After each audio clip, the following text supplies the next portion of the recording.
তোমরা যে আমার রান্নার ভিডিও দেখতে এতটা ভালোবাসো, আমি ভিডিও পোস্ট না করলে জানতেই পারতাম না। যদিও সেগুলো কোনো রেসিপি ভিডিও নয়, তো ভাবলাম তোমাদের সাথে তাহলে একটা রেসিপি ভিডিওই শেয়ার করি।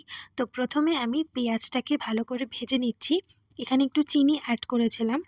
আর এখানে এই হাঁড়িটা দেখে তো বুঝতেই পারছো যে আমি কি মেনু করতে যাচ্ছি। হ্যাঁ, একদম ঠিক ধরেছো। আমি আজকে হান্ডি চিকেন রান্না করব।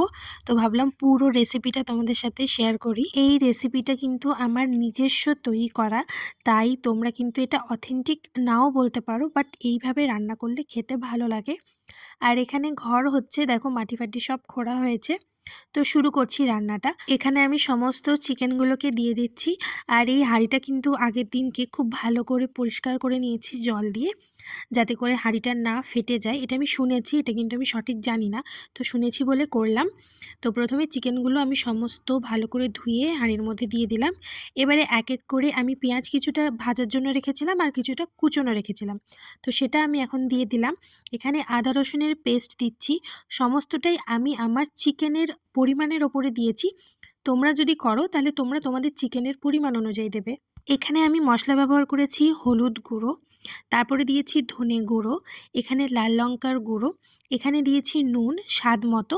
আর এখানে আমি কিন্তু জিরে গুঁড়ো দিইনি, আমার জিরে গুঁড়ো পছন্দ নয়, তাই আমি জিরে গুঁড়ো দিইনি। এখানে একটু লবণটা বেশি করে দিয়ে নিচ্ছি, যেহেতু মাখাতে হবে। এরপর দিচ্ছি একটু সামান্য চিনি। আর আমি এভাবে লঙ্কা সবসময় গোটা দিই, তো সেটাই আমি এখন দিয়ে দিলাম। লাস্ট পার্ট হচ্ছে এখানে সর্ষের তেল। এখানে ভালো করে বেশি করে সর্ষের তেল দিতে হবে, কারণ এখানে জল দেওয়া যাবে না, পুরোটাই সর্ষের তেলের ওপরে রান্না হবে। তো এখানে আমি অনেকটা পরিমাণেই দিয়ে নিয়েছি, তোমরা আবারও বলছি তোমরা তোমাদের মতো দেবে। এখানে দিচ্ছি পেঁয়াজ ভাজাটা যেটা রেখেছিলাম, এটা দিলে রান্নার টেস্ট ভীষণ ভালো হয়। আর এই যে আমার মাখানো এখানে মোটামুটি হয়ে গেছে।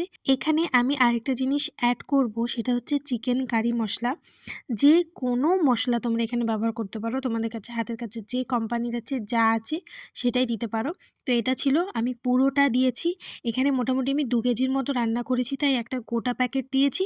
যদি এটা পরিমাণ বাড়ে তখন এটা হয়তো বাড়বে বা কমতে পারে। তো এটাকে ভালো করে আমি মাখিয়ে নিয়েছি হাঁড়ির মধ্যে।